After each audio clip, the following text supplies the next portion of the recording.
Hi guys, this is episode 4 of the QUASAR QUA-NOLOGY. This is your co-host, Mike L. And I'm your other co-host, Joshua Murr. Alright, and today we are reviewing The Incredible Hulk, number 232, 233, and 234 from Marvel Comics. Right. Both of them, all three of them are co-written by Roger Stern, and the first one, he writes it with David Michelinie of Spider-Man and Iron Man fame. And all three issues are drawn by Sal Buscema and inked by 3 different people, which we'll talk about as we go. So this is the 4th episode, but this is the second group of comics that you and I have reviewed, right, featuring Quasar. So let's just talk about first impressions, especially compared to the issues of Captain America that we read. What's your first impression of these comics? It definitely has, I feel, a little bit of a different feel to it. The first comic, I think, the first issue, 232, kind of has a similar feel, and I wonder if that has to do with the fact that Captain America and the Falcon are actually in it. Okay. But I think that after the next 2 issues kind of have a different feel to it, and I think it might just be how the writers write the Hulk. Sure. And how different it is comparatively. The art is pretty similar, I'd say, and yeah. Well, here's the thing. I mean, obviously the 2 biggest differences are, first is the writers, right? Like the other comics were co-written by Roy Thomas, and these are mainly written by Roger Stern, who is also the primary writer we'll be focusing on in our Spider-Man podcast for a good reason. Right. He's one of the more popular writers of the 80s. And I think what I've come to realize is that it's almost like, once you get to the 70s and 80s, obviously at some point everyone was sort of writing like Stan Lee. But now what is this? This is 1978. 78. So that, Stan Lee is now 8 to 10 years in the past. At this point, most Marvel writers are writing sort of in a similar way, but I think I think Roger Stern, I'm not saying he's sort of leading the way, because it might have been Chris Claremont, but since Chris Claremont is sort of known for all of his eccentricities, that I think Roger Stern is almost, I don't want to say your base Marvel writer, but he's kind of, you know what I mean? He's kind of, and I hate to use the word generic because he's not generic, but he's sort of like the standard Marvel good writer at that time. Put it that way. Right. Yeah. And so, and this is, when I think of Spider-Man, I think of Roger Stern. When I think of Captain America, I think of Roger Stern. So my impression reading this was, I don't necessarily think I have as much to say about these comics as I did the other ones, but I did find them better written. What do you think? Right. Yeah, I think I'd agree with that. I think I had more fun reading the Captain America comics. Sure. Where this one did feel like more of a generic Hulk story. Okay. I mean, even down to like Quasar or Marvel Man in this, I felt kind of was like, didn't have much of a part, and just felt, I don't know, it was good, but I think that there was something lacking for me. Okay. Now, I guess the thing is, I can read any comic, but right, the lead character does, factor in some way. And I have never been a fan of the big dumb green Hulk. Like I grew up on the Hulk TV show. I love that TV show. I like the Gray Hulk written by Peter David. This Hulk is not my favorite. I mean, I'll read it for fun, but I really don't like this third person dumb version of the Hulk. What do you think? I would 100% agree, and I think maybe that's where my disdain is coming from. Yeah. Where my kind of reluctant to say that I would recommend these comics. Sure. Is the fact that the main character is kind of almost feels like a background character. Yes. Because all of the real dialogue is coming from everybody else, and I don't think that we're given enough time with the other characters to enjoy them and follow their story. Okay. Well, I guess the thing with the Hulk, and this is the thing is, again, I love Silver Age Superman, but I never liked. Are you familiar with Bizarro, the original Bizarro?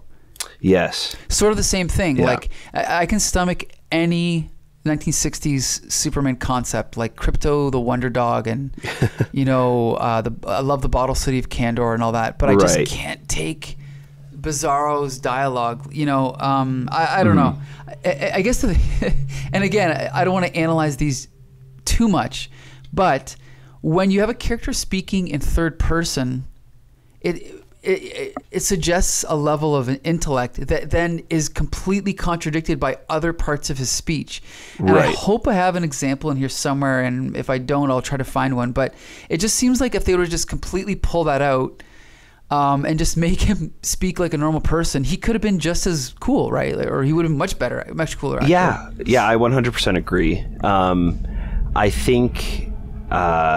I think of the three comics, I think I've said this before, but of the three comics, I think the first issue was the best by far. Okay.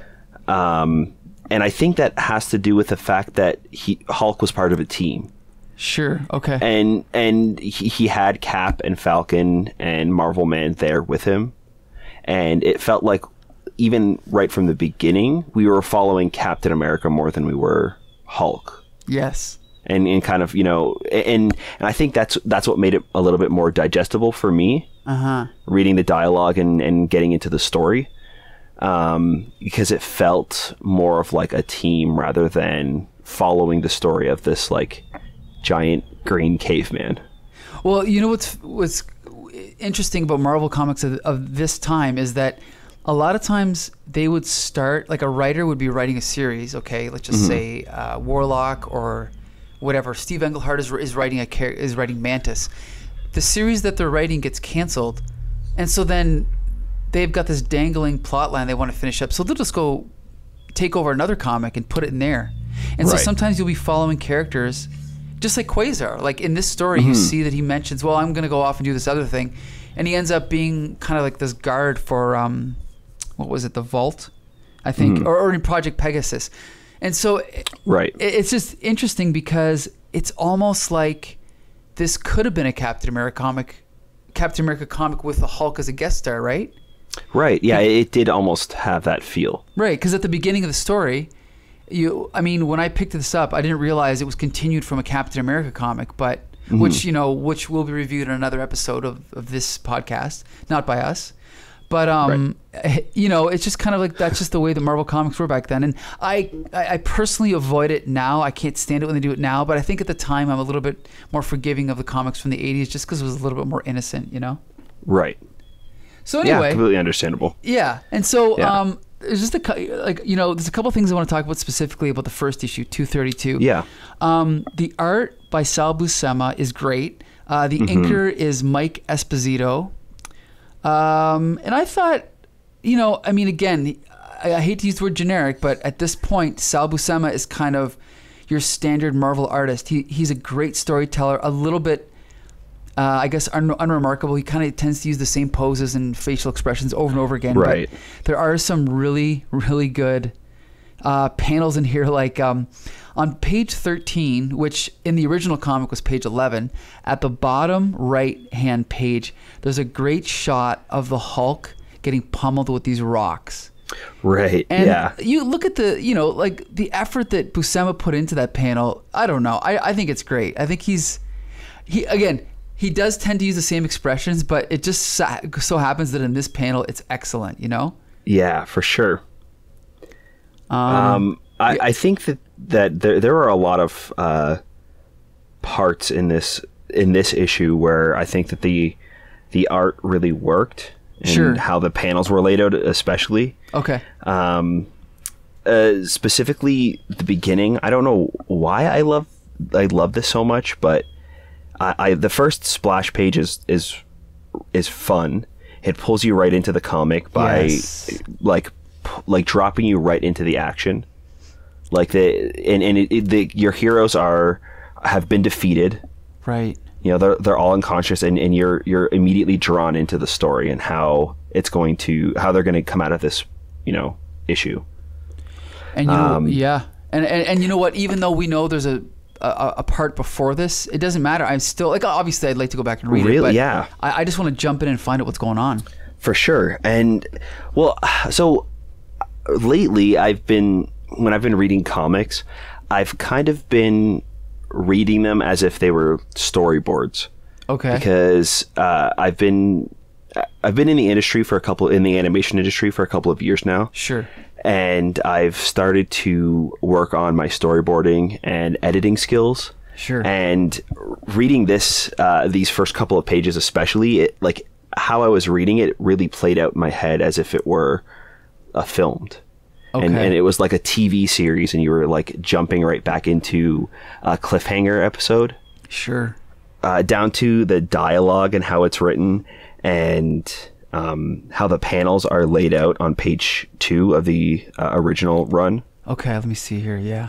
Okay. Oh, with everyone's reactions, sort of to what's going on. Everybody's reactions. It's so great, and every single panel is the exact same size. Mm-hmm. You don't really see that too often. Sure. And right. It kind of reminded me of like a still. So they were just like, you know, at the beginning of an episode after a long cliffhanger, you're kind of doing the previously on, and you're showing the, you know, what happened next or what happened previously with all of your characters. Yep. And the dialogue is so much fun for the narration. Sure. And it cuts right into the action. Like the dialogue finishes right on the action that's happening at the start of the issue. Yes, yes. So it ends with them with the narrator talking about the two businessmen, okay, like arguing. Yep. And it says, hard men who even now continue to barter. Yes. And on the barter is on the next page, on page 3, right, on the first panel, and that's when the actual action of this issue starts, which I absolutely love. Before this page, it was all previously, you know, showing you what previously happened. Mm-hmm. So the narration like ends perfectly with the first panel of the first action, first sure, big story point of this issue. It's also interesting that this is not really something you could do in a TV show or movie where you'd sort of just hold on people and show them sitting there for 5 minutes or whatever while you had this narration, right? It's definitely something you could only really do in a book or a comic. And, and in each panel, even though it's the same size and the faces are roughly the same size, they're all sort of doing something different, right? Or in different positions or different whatever states of mind. So it's just the variety and the information you get from each panel, and that's why I really criticize certain types of modern comics where a lot of artists tend to rely on Photoshop to just they'll draw one face and then they'll duplicate it several times in one double page spread or whatever. That was done a lot in the first Jessica Jones run. Mm-hmm. And a lot of people I talked to, a lot of younger people, did not understand my criticism. And I'm like, that's not giving you any storytelling. Like a photocopy of a face saying something and followed by a different photocopy of a face saying something is not storytelling. If you're right, why don't you just erase the head and just have dialogue, right? Like, don't read a comic. Right. To me, no, that completely makes sense, especially for a comic studio that has the time and money and resources to do something new. Right. Because as somebody who does do a lot of digital art, yeah, there are really great shortcuts with reusing stuff, but that's because I'm one person, sure, doing something, like trying to make something on the same scale. With that resources, I think it's much better to tell the story with brand new art each time. Right, right. So I think in some cases it can be forgivable, but I feel like in Marvel's case, it shouldn't be. Yeah. Well, I think the other thing too is that,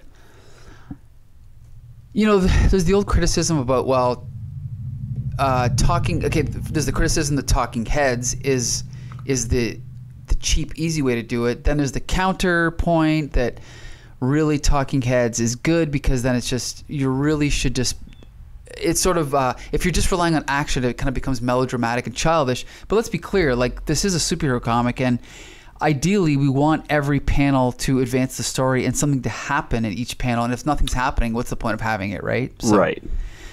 But anyway, I want to talk about so yeah, the art in this issue is great, but I do want to talk about another quirk of the Hulks that really has always drove me crazy. And I know some people like it, but I can't stand it. And that's his tendency to have nicknames for everybody.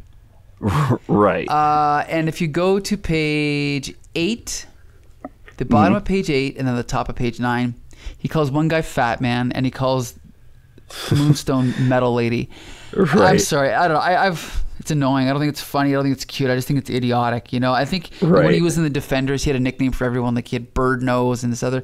I don't know. I mean, again, I can stomach it because it's a 1980s comic, but ideally, I think it's ridiculous. What do you think?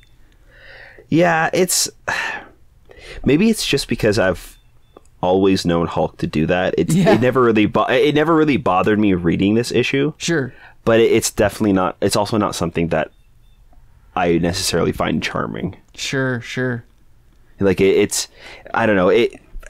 Maybe it just at this point it just feels like Hulk. It just felt right when I was reading these issues, but sure. But yeah, I definitely don't necessarily think it's charming all the time. No. Especially for, like, it might make sense maybe for characters he interacts with all the time, right, to kind of have like a fun nickname, but for you know, like the giant metal lady, or it kind of loses its charm when it's constantly there. Yeah, I think. Yeah, I agree. So yeah, let's talk about Quasar quickly. So in this issue, sure, yeah. In this issue, he's still Marvel Man. Right. He's still wearing his original costume, which is a variation of Marvel Boy's. Right. I don't understand. You know, I kind of forgot about this, but you know that when Marvel Boy was brought back in the 70s, he was called the Crusader. He wasn't even called Marvel Boy. Oh, really? Yeah. I actually did not know that. So who knows? Who knows what they're thinking? But anyway, he's only in a few panels. Yeah, I was going to say, I think he's in maybe, like, besides the intro, I think he's in maybe 3. Yeah, I know. He doesn't really do much. Yeah.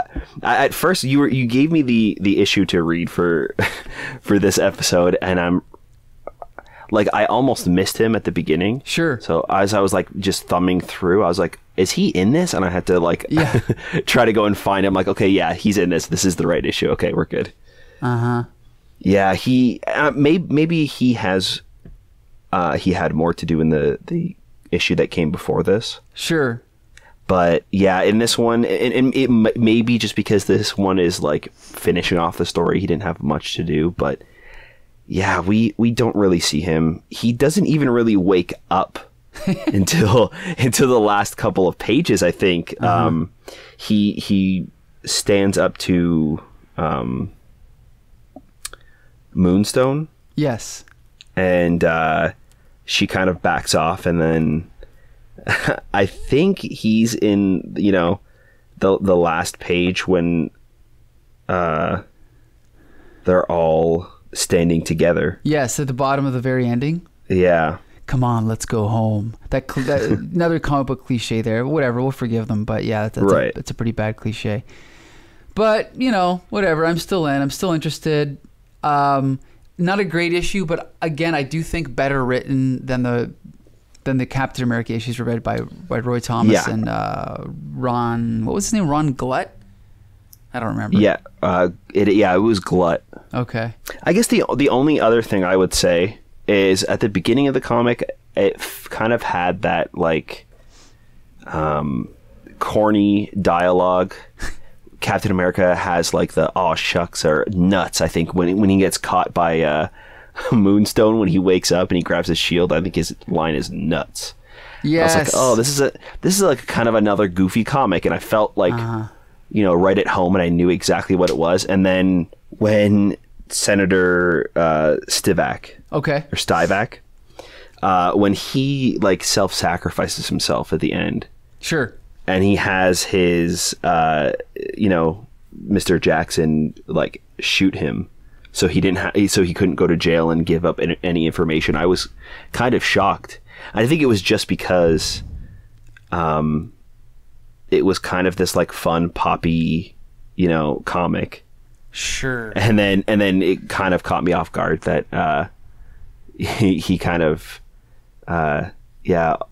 had his friend kill him so he wouldn't give up any information. Like it kind of seemed out of place a little bit, but well, it could be the two different writers. It could be that could be true. One inserting goofiness and the other one keeping it serious. I'm not sure. Yeah. Right.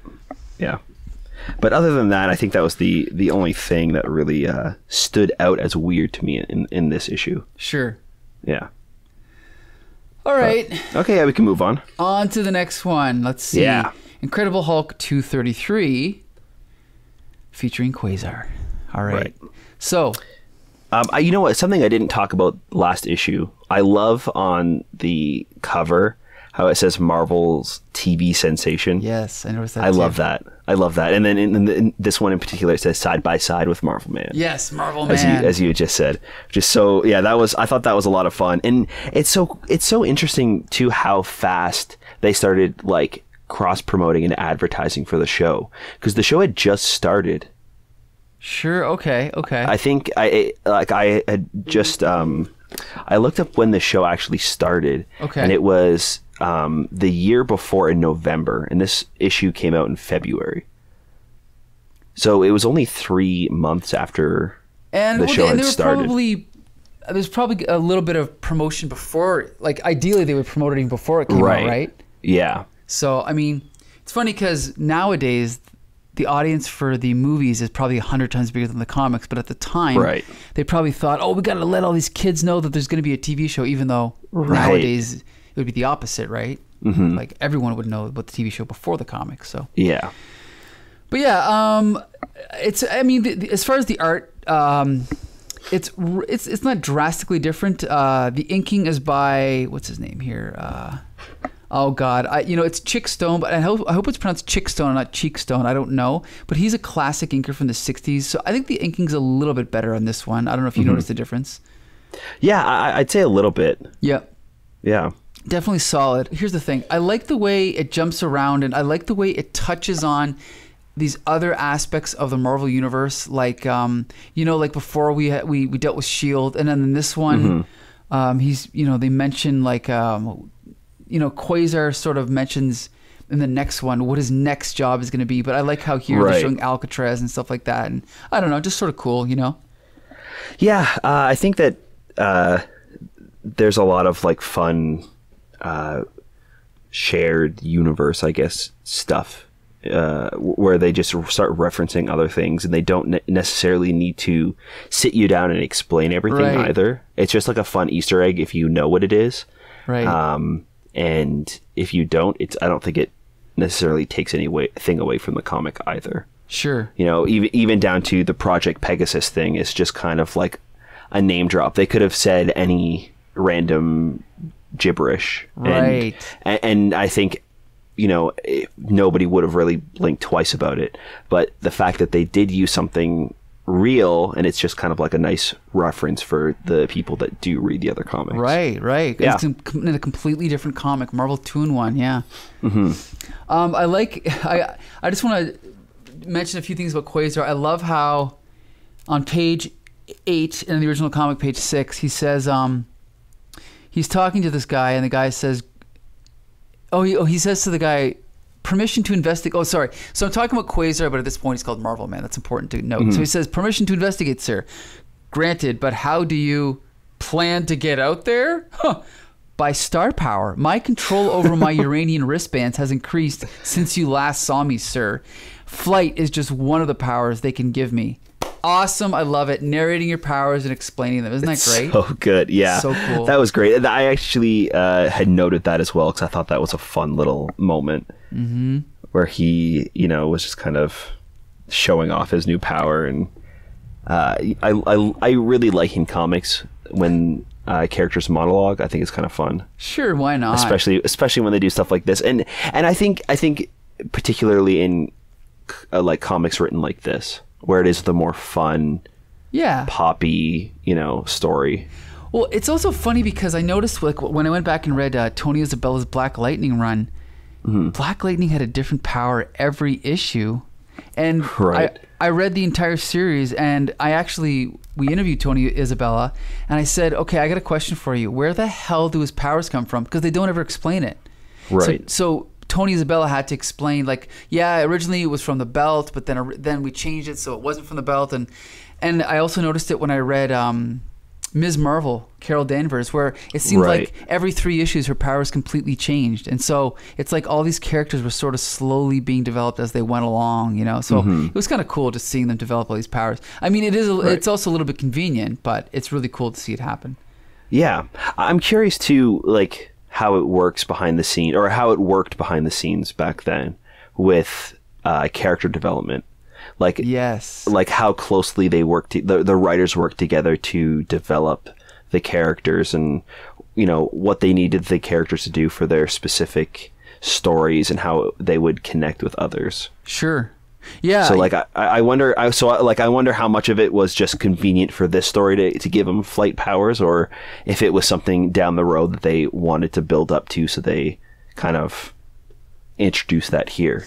Well, it's also interesting because the Marvel 2-in-1 story was written by Mark Grenwald and Ralph Macchio, and so it's not like this is the same writer who's carrying over the character, right?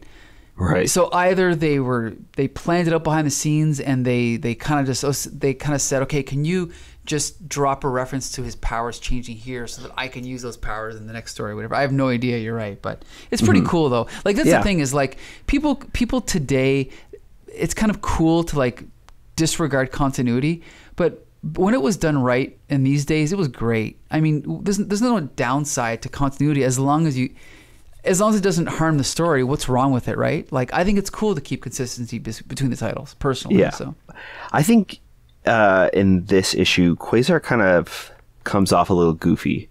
Yeah, I was about to say, yeah. Yeah, I mean, down to him, like, you know, monologuing, telling both the audience and this, you know, agent about his new powers. He goes to try to stop the Hulk the first time. Yep. And kind of gets foiled when the Hulk rockets out of the water. He gets knocked in and he's like all soaking wet now. And then when he finally does catch up to the Hulk, he gets almost immediately thrown into a wall. Yeah. And defeated again. And good point. the first thing that happens afterwards is this, you know, little kid comes up to him and teases him about how goofy and dopey his name is. Yes, which I wanted to mention. I'll just read this dialogue here. Are you okay, mister? Boy, that was some fall. You a superhero or something? Yeah, son. I'm called Marvel Man. Marvel Man? Boy, what a dopey name. Then his response. It's so great. It is? But here's the thing is Marvel Man objectively a dopey name? No, not really. I don't think so. Not necessarily compared to any other Marvel hero. Exactly. You know, you flip the page and there's two characters named Power Man and Iron Fist. And you're going to tell me Marvel Man's not a good name? Come on. Right. Yeah, so, no, it was, I think it also just almost felt like an excuse to change his name to, you know, they're like, how are we going to, you know, write in that he has a new name now that to you know, sure, distinguish him from the old Marvel Man or Marvel Boy. Mm-hmm. What are we going to do? And I mean, they even kind of did a little bit of a name drop in this issue, because he's describing his powers and he says they come from the stars, quasars. Good point. Did he say quasars? No, it's right here. It's on page 22 of the original comic. Okay. I say you are coming with me, and I don't care how strong you are. I can harness the power of the stars, of quasars. It's the third panel. You're right. Okay. So I think it was kind of a fun little hint at him changing his name in the next issue, which is kind of fun. It is fun. Also, I have to point out that I do remember years ago reading an interview where John Byrne was kind of talking about Jean Grey. You remember for years Jean Grey had no code name? Remember, she was Jean Grey, then she was Marvel Girl, then she was Phoenix. Right. And then for like 15 years she had no name. And I remember John Byrne kind of just saying a matter of fact, like as if it was a given. Well, obviously we can't call her Marvel Girl. That's ridiculous. Why not? Like, what's wrong with Marvel Girl? Right. What's wrong? Here's another one. What's wrong with Beast Boy? There was a period where Beast Boy was called the Changeling for like 10 or 15 years. He was called the Changeling, and it was sort of just, it was like Marv Wolfman treated it like it was self-evident that Beast Boy was a stupid name. So what happens when Teen Titans is adapted into a cartoon? What do? They call him Beast Boy. Because, you know, it's just more, I mean, Changeling is a cool name, but Beast Boy is more superhero-y, right? That's what I think anyway. Yeah, Changeling, I think Beast Boy just has, maybe it's because I'm used to Beast Boy, but Changeling kind of, Beast Boy has like a more heroic, classic superhero ring to it. Where Changeling could be a hero, but could also be a villain. Right. I thought, like, it kind of has that, you know, I don't know. Beast Boy, I can't really see as being anything else but a hero. And Beast Boy is, like you said, it's more classic. Changeling is a little bit more serious. I'm not going to say it's pretentious to call him Beast or to call him Changeling, but the justification for it is ridiculous. Like, come on, he's a superhero. He's got green skin. He's dressed in red and white. Who cares? Beast Boy's fine. Marvel Man's fine. Well, Quasar's fine too. But yeah, anyway. Yeah. The reasoning's ridiculous. Okay, so we good with that issue? What do you think? On to the next one. Yeah, cool. Sounds good. Okay, Incredible Hulk 234, Marvel's TV sensation, Battleground Berkeley. This issue is inked by Jack Abel, another classic Marvel artist. I don't like the inks as much. Yeah, I was gonna say it feels like, I mean, the cover in particular kind of feels dark and heavy-handed. The ink. You know what? I'm gonna guess the cover is inked by someone else, just because it looks almost like. Oh, I was. No, you know what? I don't want to brag, but I knew it. It's Al Milgrom. Do you know Al Milgrom? The name is familiar, but I'm like, I can't put the work to the name. He's a very famous Marvel editor, mostly at the time. He did Marvel Fanfare and a bunch of other things. Okay. I won't go into his whole story. I'll just say that he's sort of notoriously known as a bad artist. He drew Secret Wars 2. He actually had a fairly, like, a year-long Hulk run in between John Byrne and Peter David. Okay. It was not good. But, and you know, as a kid, I was sort of forgiving of him because I just grew up with him, so I liked his art. But he's really not a great artist. And you can see by this cover, it's not particularly good. But anyway, yeah, the inside art, again, same penciler but different inker, and this sort of shows the difference an inker can make. It just looks more almost childish, eh? Yeah. Like simplistic. I don't know. Yeah, it does kind of have more of like a simple style compared to the last two. So we're introduced to, like, I just want to point out, we're introduced to this character who the Hulk remembers. And again, this is steeped in Marvel continuity where, so we're introduced to this woman, what's her name? Trish. And basically, she flashes back and reveals everything that's happened to her since the last time the Hulk saw her. Yeah. Usually I skip these things. Like, sometimes when I read a comic, these things piss me off and I just skip over them. But this one was, I thought it was delightful. What do you think? Really? I didn't like it very much. Okay. I don't know why. It just, to me, felt so heavy-handed. Yeah. And like it wasn't important or relevant to the story. I'll give you that. They could have skipped right over it, but they really could. Like, it could have been, you know, just said in one line, like showing us Hank Pym saving her, and then later on coming and helping her as Yellow Jacket. Yeah. And then, you know, all the stuff with Doctor Strange and her mind being taken over because she's, you know, got into mysticism and did tarot readings. Well, like, it's just so, you know. Like, all she had to do is say, I've been busy. And then we can, I mean, anyone who's read those stories knows, and then anyone who doesn't, who cares, right? Yeah, I know. That probably spanned, what, 1, 2, 3? Like almost 3 pages? Uh-huh. It's just kind of just silly. I got to give a couple samples of this monologue here, okay? Yeah. Oh, yeah, for sure. So much has gone down since we last saw each other. After you took to the hills to write, I hit the road and went wherever it led me, but things didn't stay free and easy for long. You see, I had this genius uncle who, well, went mad in a way. He tracked me down with plans to siphon off the energy force of my brain to power his crazy machines. Like, you stop right there. That's beautiful right there. Come on. That's why I enjoy it, because I love these casual references to these insane ideas. Like, the level of writing is really no much better than like a soap opera, but it's just so crazy the things they're referring to. I just love it, you know? It almost reminds me of the monologues that Michael Peña's character would make in the Ant-Man movies. Yeah, I could see that. Where it kind of has just like this ridiculousness to it, where there's so much like unimportant information being told to get to the final like it's so much coming at you so fast. Sure. Like in the one page, she's like probably half a page, she reveals that her uncle is a crazy mad scientist who took over her mind. Hank Pym had to come and save her. She ran into this superhero that she used to know beforehand, and also she lost her arm in an explosion that her uncle, like, just so much happens in 4 panels. I know. It's like, how did you, like, I don't know. It's just so ridiculous.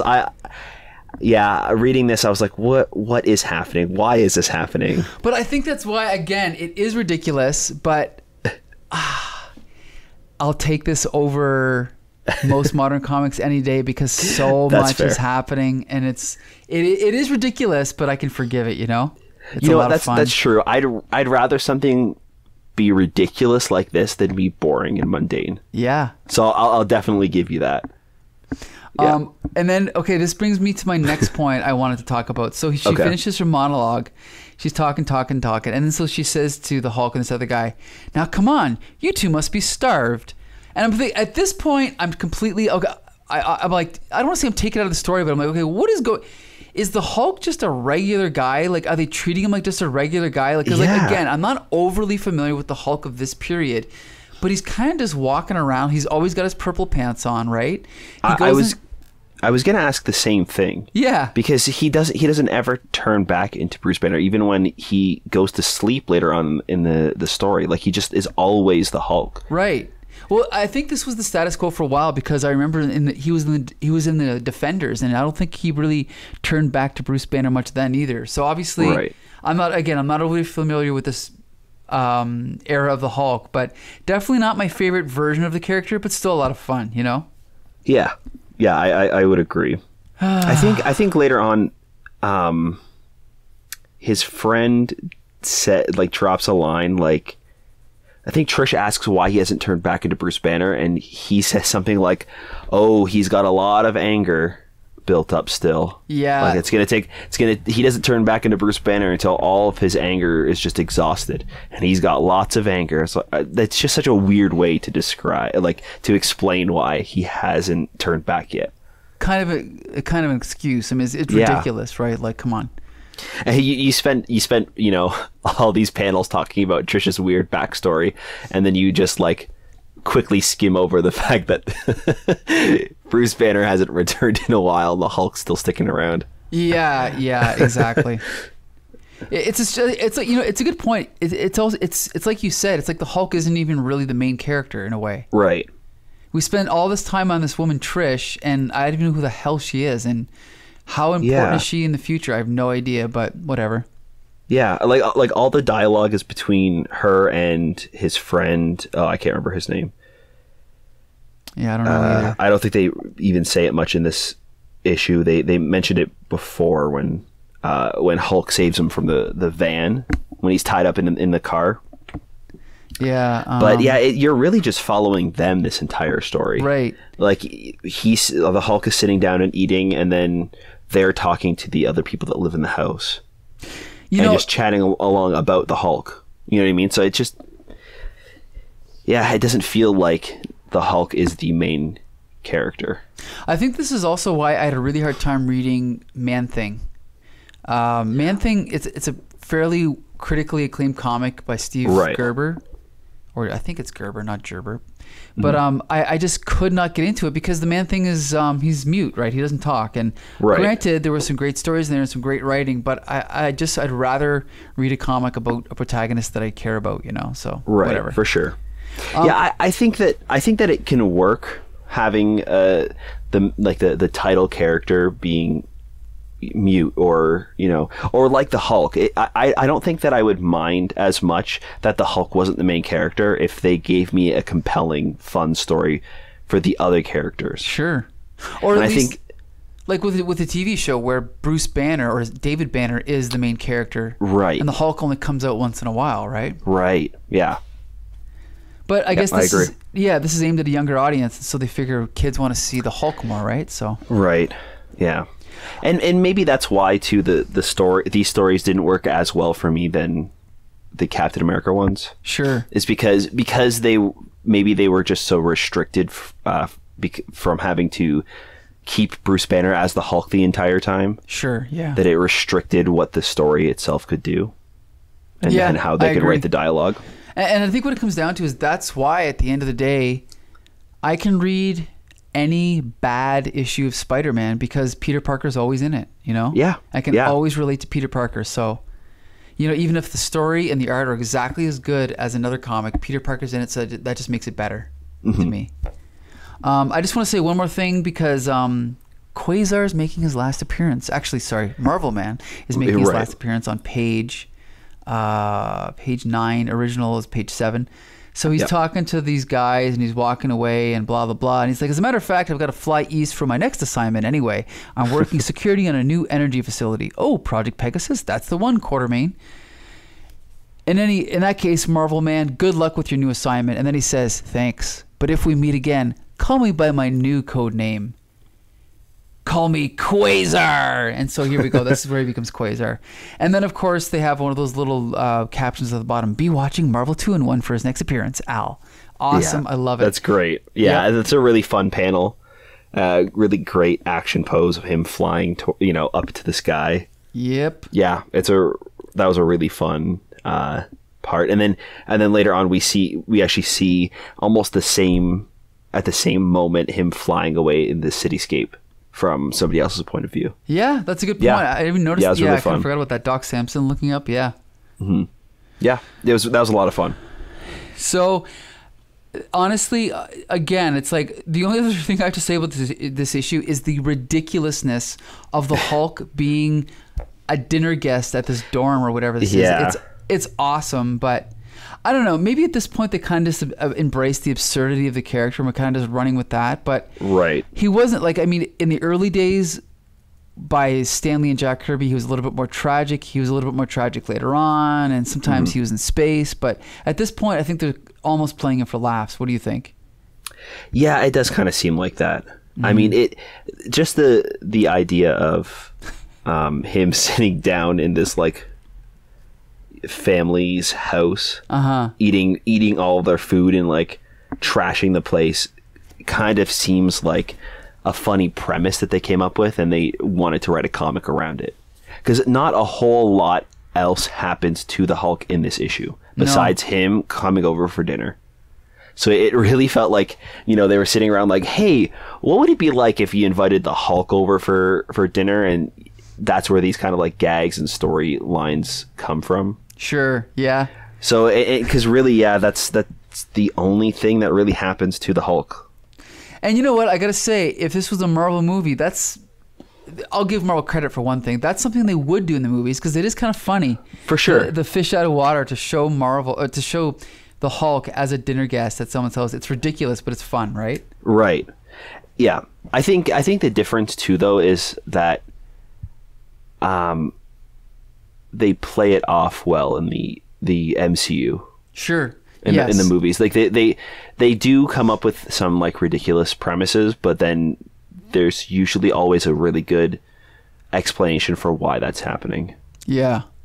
I mean, even down to what if Thor just gave up and, I guess spoilers for Endgame. I don't know how far away from its release, we're allowed to talk about spoilers. Yeah, but I don't like spoiling plot points, but that's sort of like not really a major plot twist, right? That's true. But we're first introduced to Thor in the movie after he's kind of let himself go and he's no longer this mighty god. He's this like overweight dude that's eating junk food, playing video games, right? So that's kind of a fun what if that they, I think, played off pretty well in the movie, and at least gave a good reason as to why it happened. Mm-hmm. And then they gave him a good redemption arc by the end, right? Right. Yeah. So, in conclusion to this comic, again, I don't have much to say about it. I did enjoy reading it. Right. I guess the question is, do we recommend this comic, and would we want to read more? Right. What do you think? I don't think that I would tell anybody not to read this comic. Okay. But I don't think it would be one of the first comics that would come to mind to recommend to anybody. Yeah, as long as you go in knowing exactly what you're getting, it's definitely fun. And right. I'm not like waiting on bated breath to read more, but I certainly would read more. I got to be honest. Yeah, it did sort of tip me more in the direction of wanting to read more Hulk of this era, but I don't have a burning desire to do so. You know what I mean? I think that honestly, after reading this third issue, I'm more excited to see what Quasar is going to be doing with Project Pegasus. Well, good, because we have more of those coming up. Soon we'll be finding out what happens to Quasar. So in that sense, then, Marvel did do its job, right? Yeah, I think so.